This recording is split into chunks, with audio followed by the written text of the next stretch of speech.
요즘 TV를 보면 노래 프로들이 참 많습니다. 옛날에는 이렇게 지나가면 음악 소리를 듣고 그다음에 자기가 좋아하는 것들을 이렇게 녹음기에 담아서 듣던 시절이 있었는데요. 요즘은 TV를 보면 이게 음식 만드는 프로가 많고요. 그다음에 음악 프로들이 많습니다. 그런데 요즘 가장 사람들에게 많이 알려지는 음악이 트로트예요. 그래서 그 트로트 부흥이 지금 일어나고 있습니다.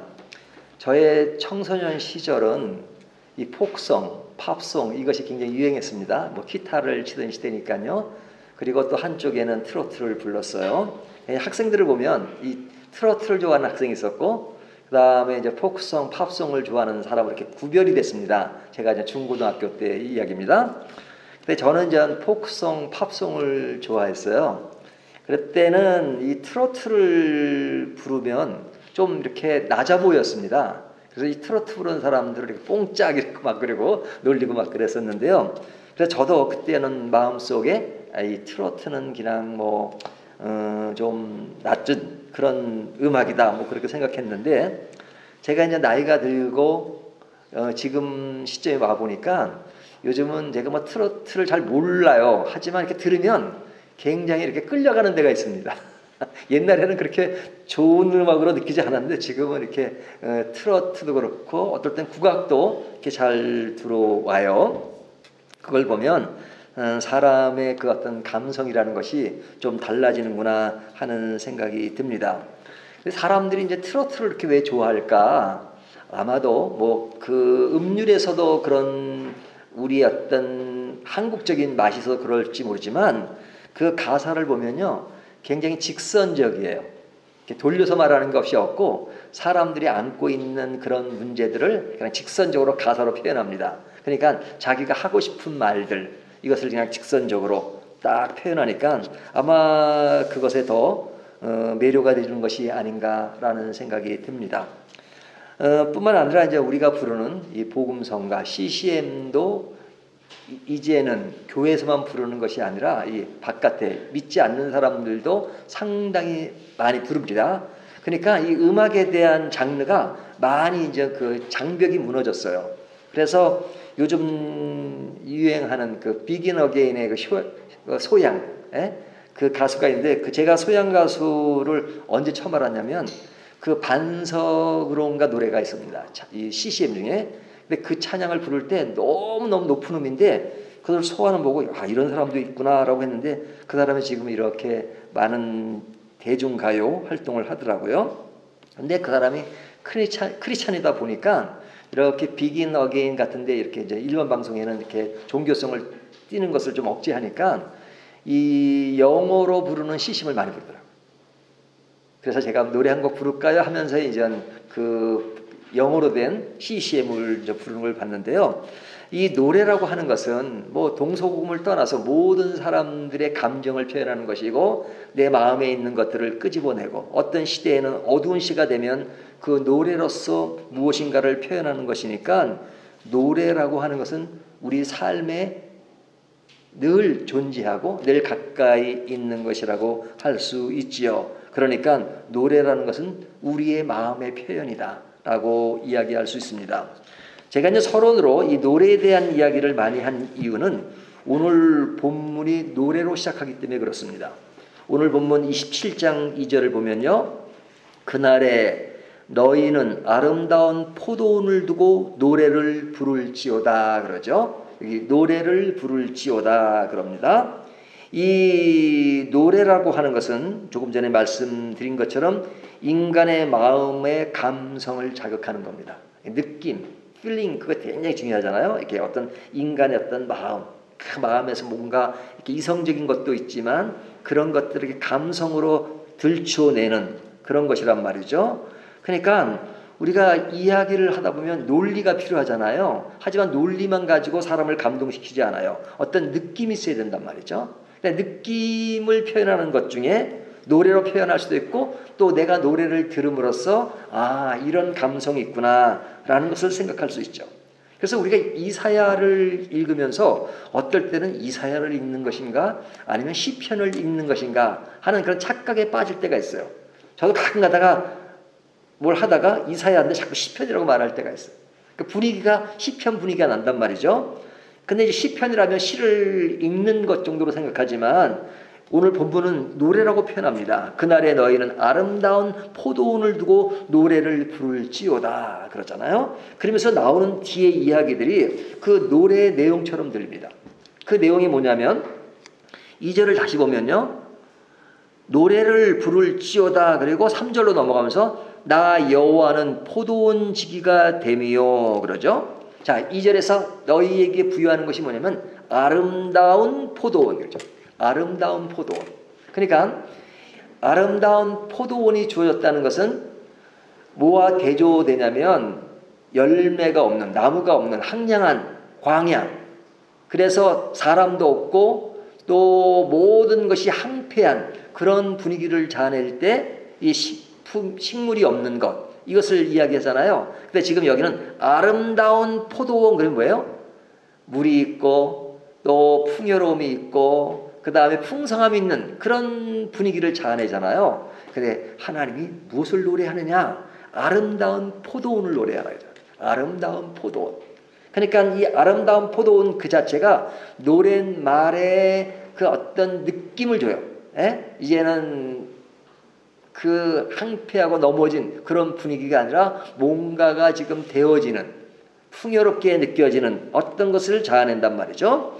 근데 그 포도원의 주 역할을 하시는 분이 누구냐? 3절을 보면요. 나 여호와는 포도원 지기가 되며 때때로 물을 주며 밤낮으로 간수하여 아무든지 이를 해치지 못하게 하리로다. 그러죠. 자, 포도원 지기가 누구세요? 하나님. 여호와께서 포도원 지기가 되셔서 때때로 물을 주며 밤낮으로 간수하여 아무든지 이를 해치지 못하게 하겠다.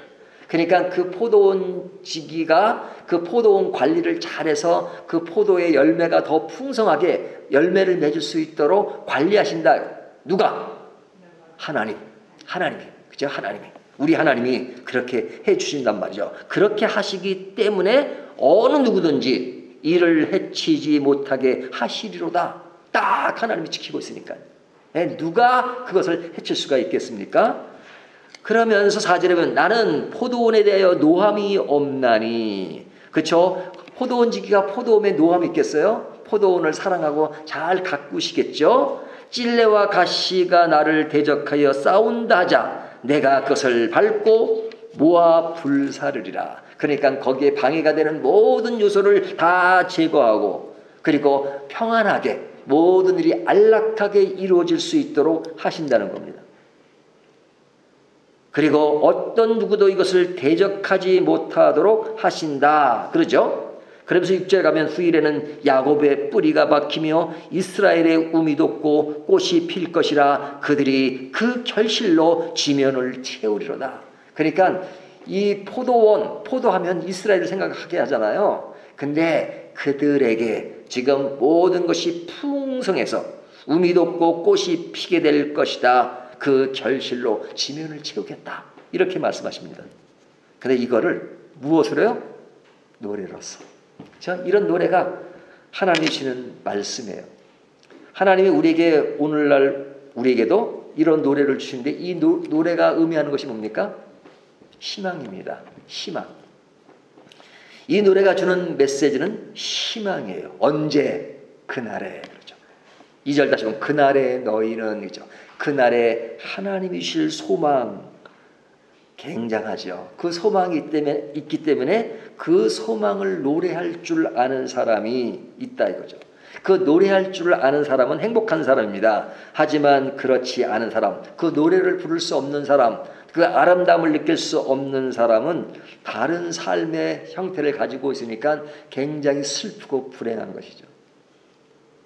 그러니까 신앙이라고 하는 것은 우리의 영혼 속에 우리의 마음 속에 희망의 노래가 있느냐 없느냐. 그날을 바라보는 희망의 노래. 우리가 고난과 지침 속에서 어떨 때는 넘어질 때가 있고 힘들 때가 있지만 그런 가운데서 우리는 희망을 노래할 수 있는 노래가 있어요. 그렇죠?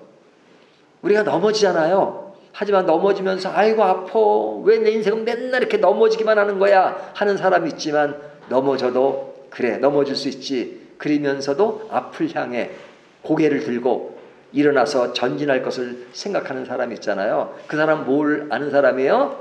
그날의 희망을 아는 사람이에요. 그날의 희망.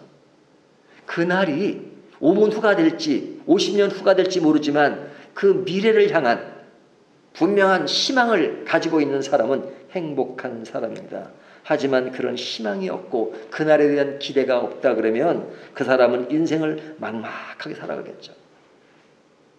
그냥 세상에 살면서 그냥 태어났으니 살고 바람 따라 물 따라 이리저리 흘러다니고 먹을 때가 되면 먹고 그냥 잘 때가 되면 자고 아무 생각 없이 살아가는 그런 인생의 모습이라면 그것처럼 슬픈 것이 없잖아요.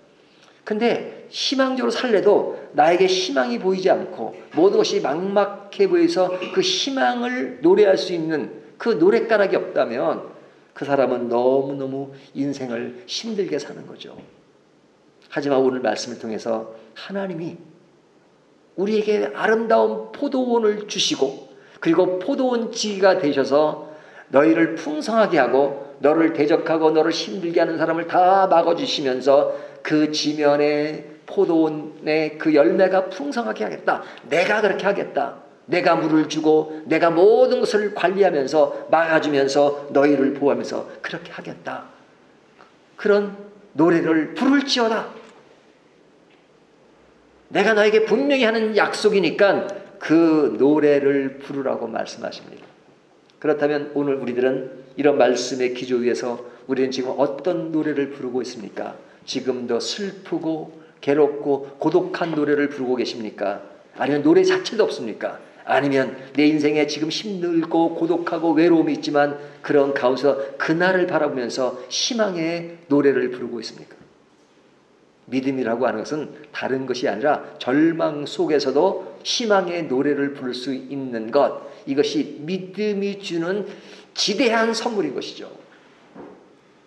하나님이 우리에게 부여한 너무너무 크고 아름다운 것이란 말이죠. 근데 하나님이 우리를 향해서 그냥 노래만 불러라, 뭐 희망은 없지만 현실적으로 달라지는 건 없지만 노래만 부르면 그 노래 속에서 위안을 주겠다 이렇게 말씀하지는 않으시죠. 노래를 부르라고 말씀하실 때는 현실적인 문제도 하나님은 해결해 주시겠다고 말씀하는 겁니다. 그러니까 뒤에 나오는 그 앞에 나오는 그 말씀 이후에 7절부터 나오는 이야기는 현실 가운데 힘들었던 모든 어려움들을 하나님이 해결해 주신다고 말씀하십니다. 어떤 어려움이죠?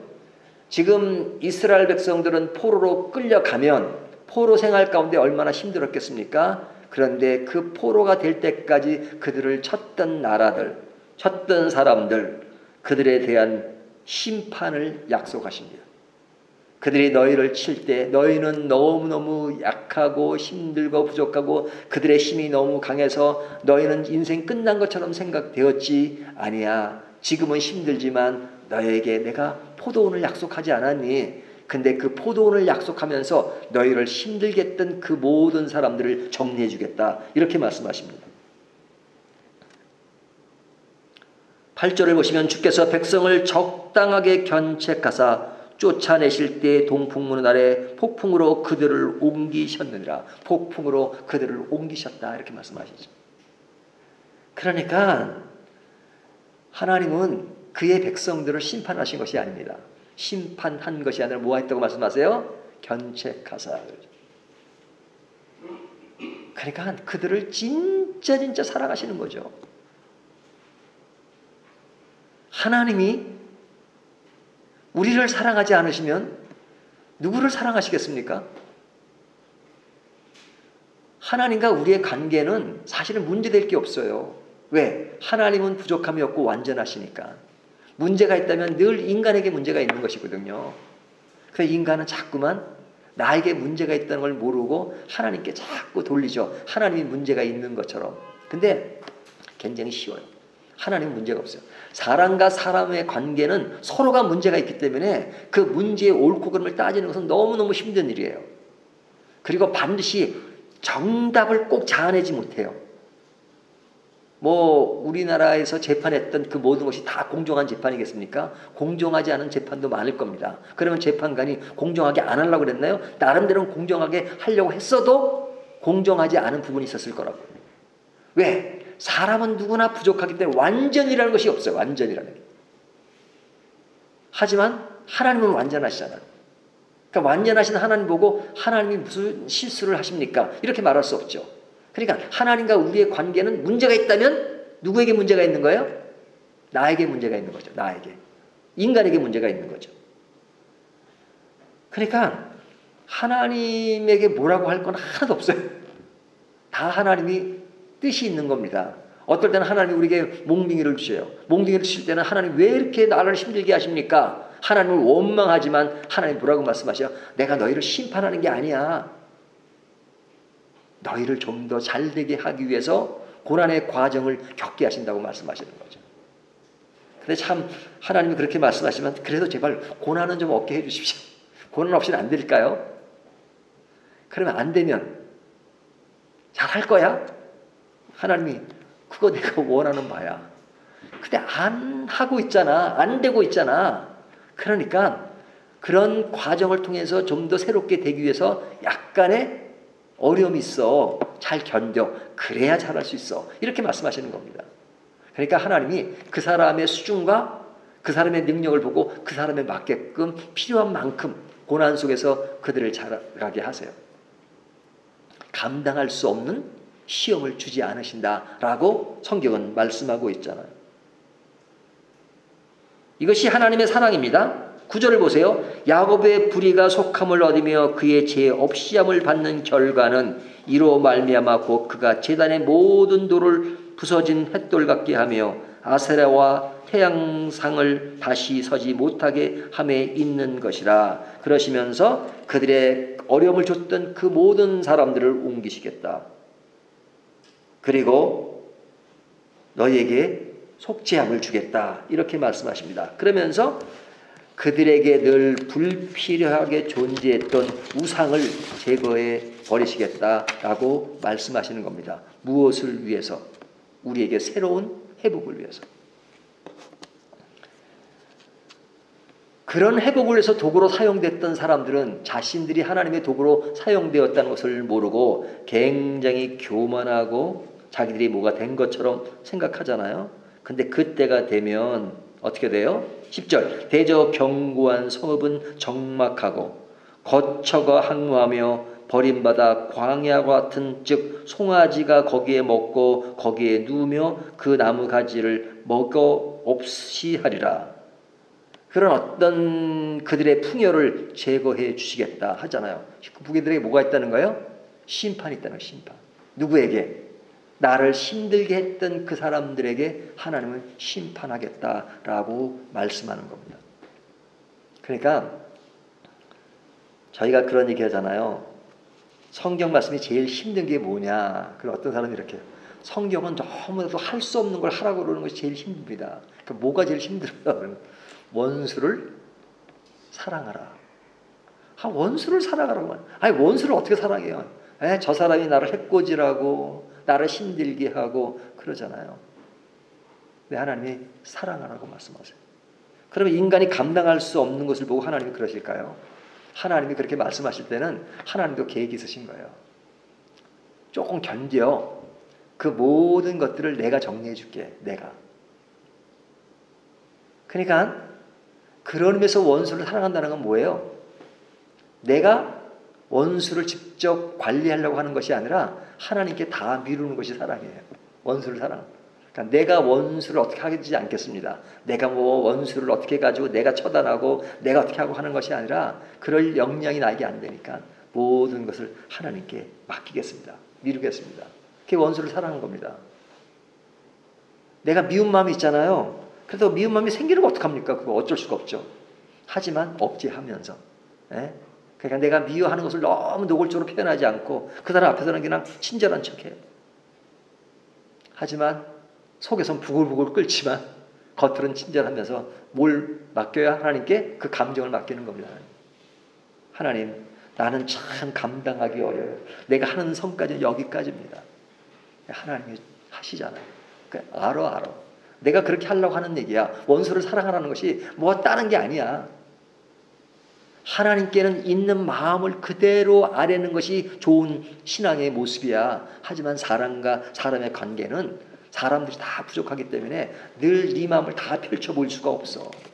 그렇죠? 여러분 그 위선인가요? 우리가 위선 이런 것들을 잘못 오해할 때가 많아요. 아, 나는 위선자가 아니야. 그러니까 내 감정 있는 그대로 나는 표현하고 살 거야. 그러면 이 세상이 존재하지 않습니다. 존재할 수가 없어요. 늘 분열과 다툼으로 가득 찰 수밖에 없어요. 왜? 모든 사람들이 다 자기 감정에 충실하면 어떻게 되는 겁니까? 늘 싸우고 늘 분노하고 늘 무너지고 그럴 수밖에 없죠. 그렇잖아요. 감정에 충실할 때가 있고 충실하지 말아야 될 때가 있어요. 원수 앞에서는 밉다고 미운 표시를 다 해요. 속으로는 밉지만 겉으로는 웃을 수 있는 것. 이것을 일반 기독교가 아니더라도 그런 사람을 성숙한 사람이라고 그래요. 그걸 보고 위선자라고 그럽니까? 내가 저 사람을 때리고 싶다고 해서 때리면 그거는 진짜 어떤 인격이라든지 이런 것이 부족한 사람이죠. 교양이 안 된 사람이라고 그러잖아요. 그러니까 하나님 앞에서는 정말로 내 마음에 있는 것들을 그대로 여과없이 내는 것이 정직한 것이고요. 사람들에게는 그릇된 삶의 모습을 지니는 것은 어느 정도 가면을 쓰고 어느 정도 자기를 감출 땐 감춰야 되는 겁니다.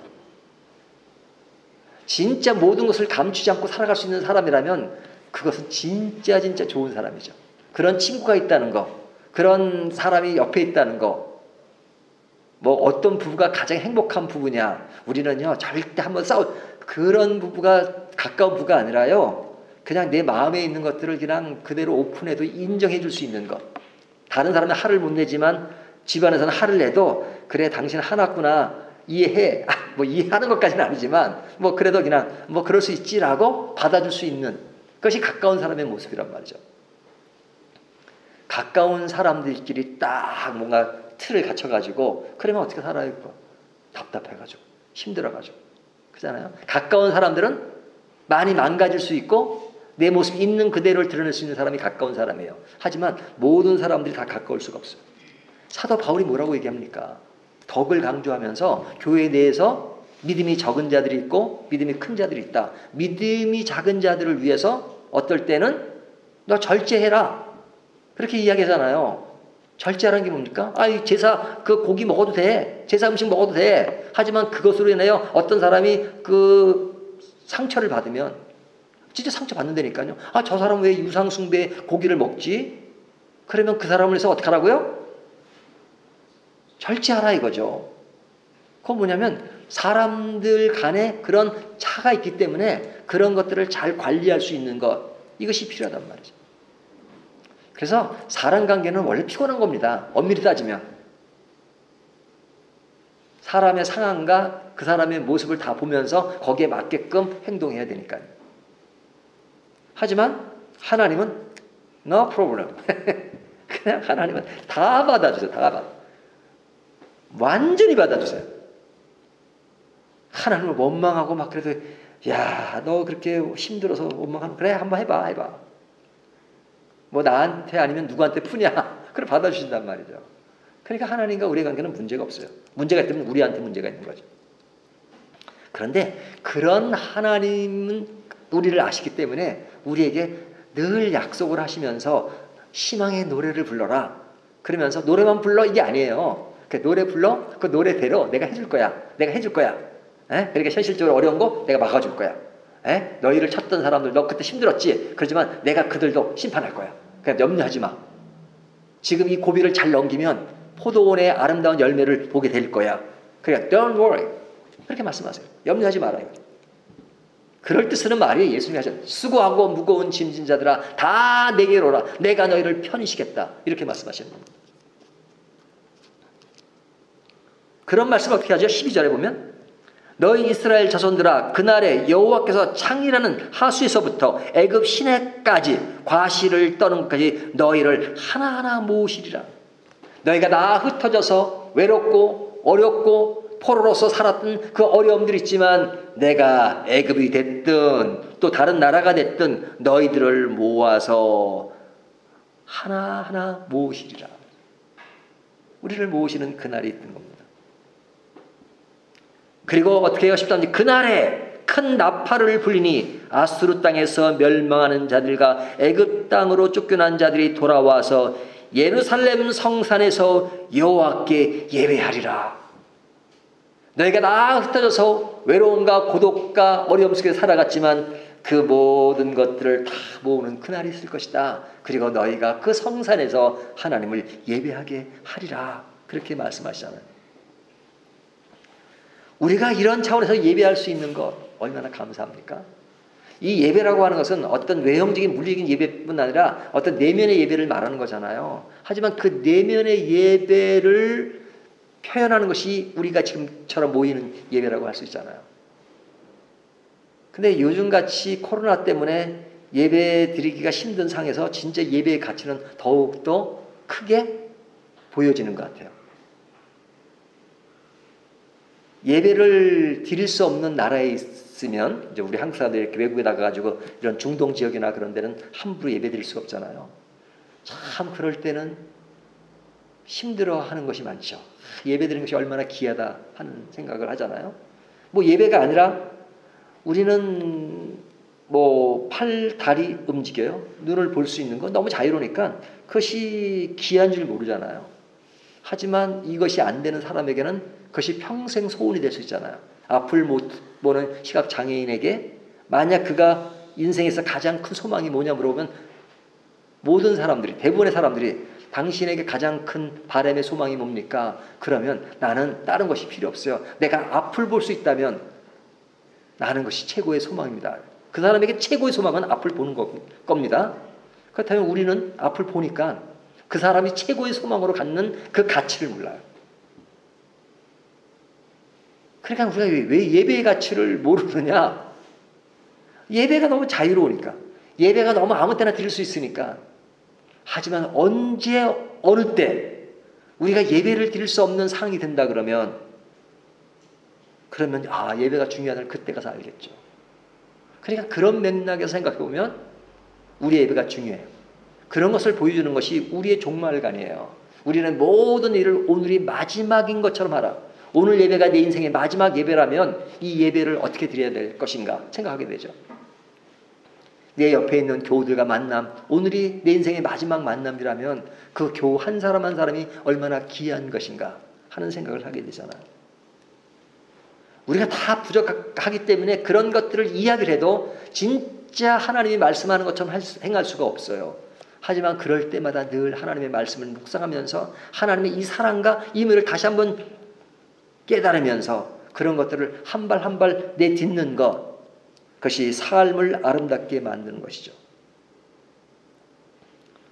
이스라엘 사람들이 이사야 선지에 나오는 것처럼 그들이 외롭고 슬프고 고달플 때 하나님은 그들에게 그날을 이야기하면서 그날에 이루어질 그 약속, 풍성한 열매를 맺는 그 약속, 그리고 그 풍성한 열매를 맺는 모든 과정에서 다 다루어야 될, 또 제거돼야 될 모든 것을 다 해주시겠다 이렇게 말씀하십니다. 그 하나님은 오늘 우리들에게도 그렇게 말씀하시는 거죠. 우리들의 인생에 고통과 괴로움이 있느냐, 그런 것들을 내가 다 정리해 줄 것이다 하면서, 그러니까 자, 힘들어? 알아. 그럼 내 지금부터 뭐해? 희망의 노래를 불러봐. 노래를 불러봐. 노래를 부르게 하시는 이유가 있습니다. 우리가 말씀을 묵상하는 이유가 있습니다. 우리가 기도하는 이유가 있습니다. 왜 기도하라고 말씀하시고 왜 말씀을 보라고 말씀하십니까? 희망을 노래하라. 그 희망의 내용 가운데 뭐가 있습니까? 내일의 희망이 있다. 오늘 힘든 일이 있어. 하지만 내일의 희망이 있다.